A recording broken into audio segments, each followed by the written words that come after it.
Vous avez mis votre annonce en ligne, et puis rien, pas un mail, pas un coup de téléphone. Alors pourquoi une entreprise dans laquelle vous avez passé 15, 20 ans, voire peut-être plus, n'attire pas les repreneurs? Parler et vendre de vos produits et services, vous savez faire. Mais parler et vendre de votre entreprise, c'est très différent. Il faut savoir la rendre attractive. Je suis Mathieu Kaczmarek, j'ai créé, repris et cédé des entreprises depuis 2013. De mon expérience et de toutes les rencontres que j'ai faites, j'en ai écrit un livre, Vendre son entreprise, augmenter le prix de cession sans faire plus de chiffre d'affaires. Dans cette vidéo, en première partie, je vais vous montrer toutes les grandes catégories d'erreurs qui font que personne ne s'intéresse à votre entreprise. Ensuite, je vous montrerai la bonne façon de faire.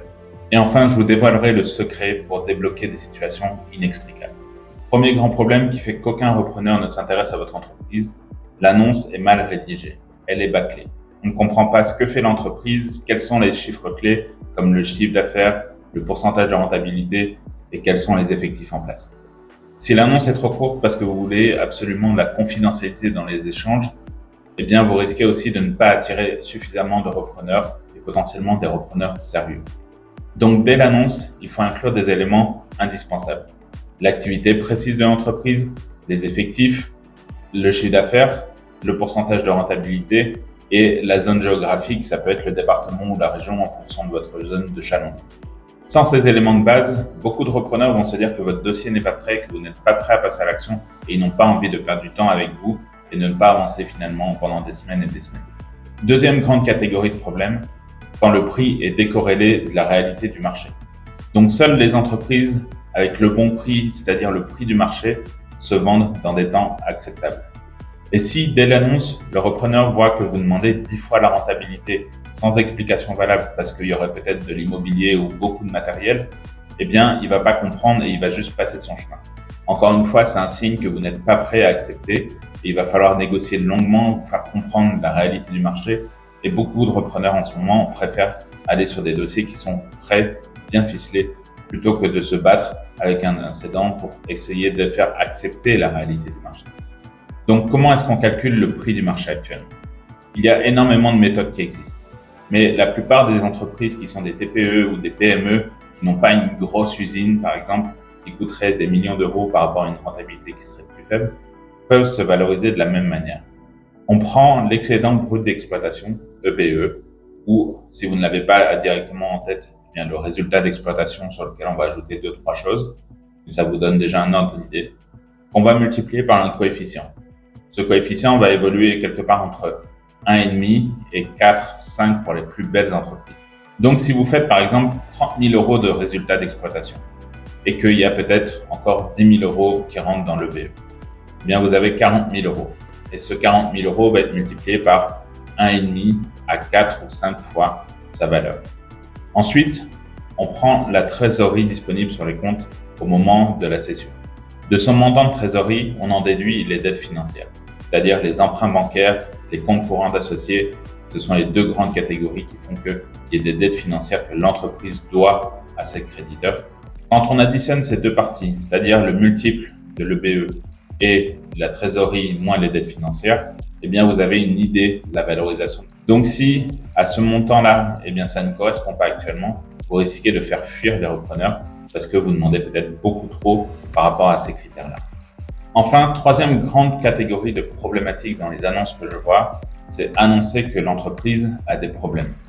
Je suis pour la transparence. Pourquoi? Parce que ça attire les bons repreneurs. Ça ne sert à rien de dire que votre entreprise est en top santé si elle ne l'est pas. Vous n'allez pas attirer le bon profil de repreneur, créer de la frustration, perdre du temps avec des gens inutilement. Et donc, il faut être transparent.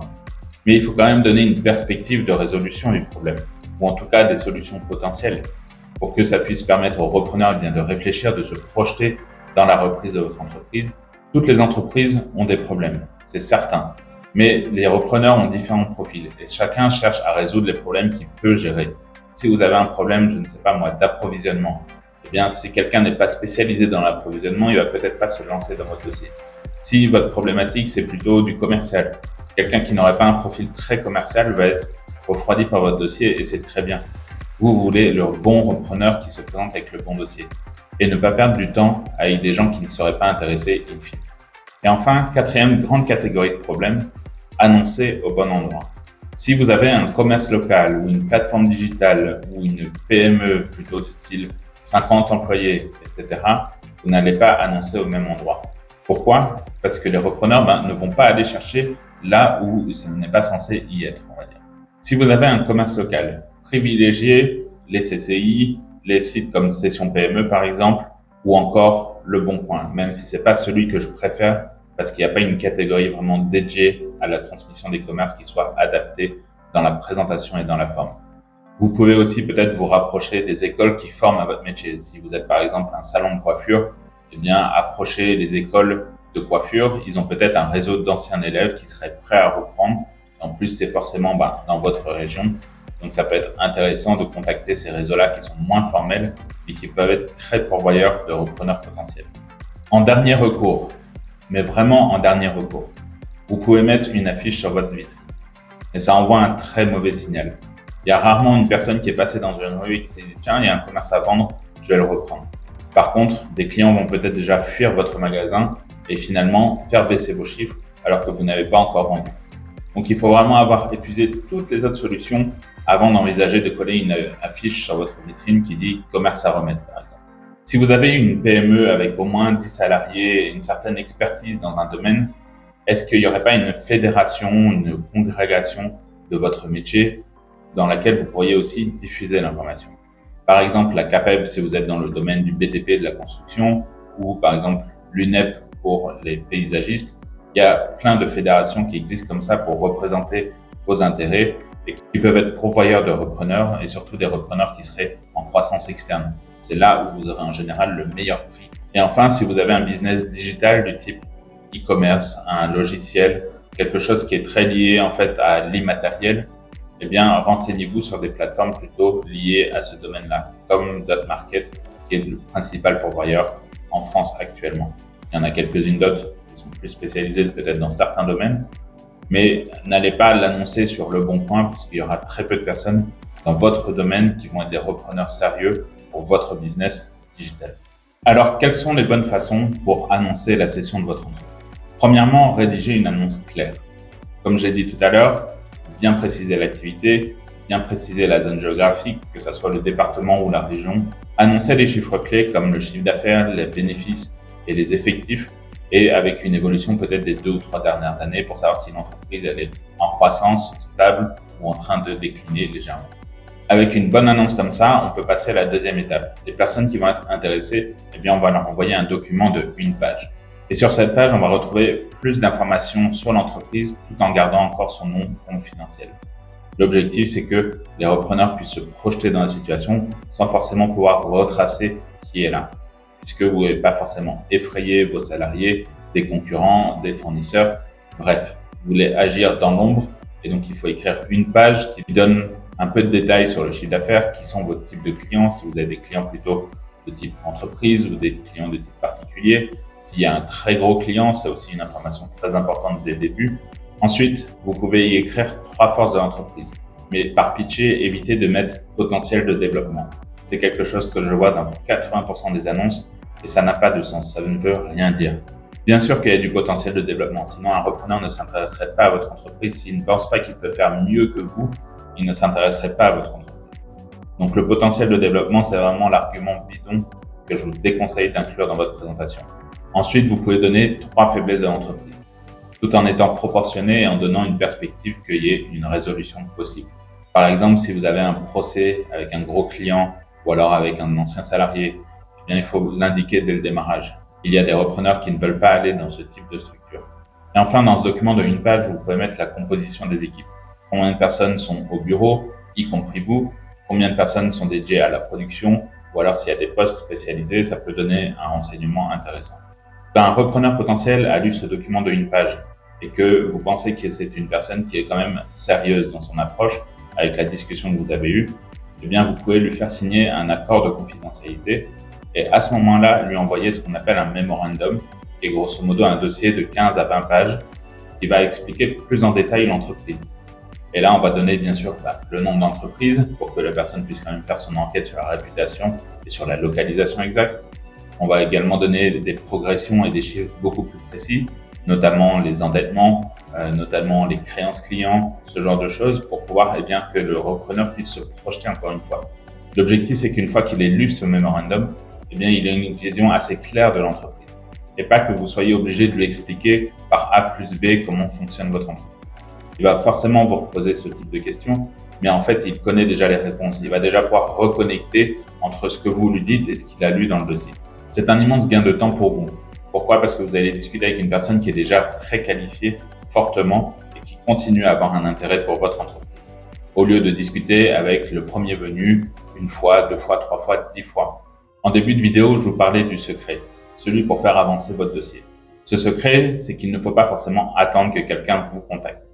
Vous pouvez aller à la recherche des personnes qui vont reprendre votre rôle.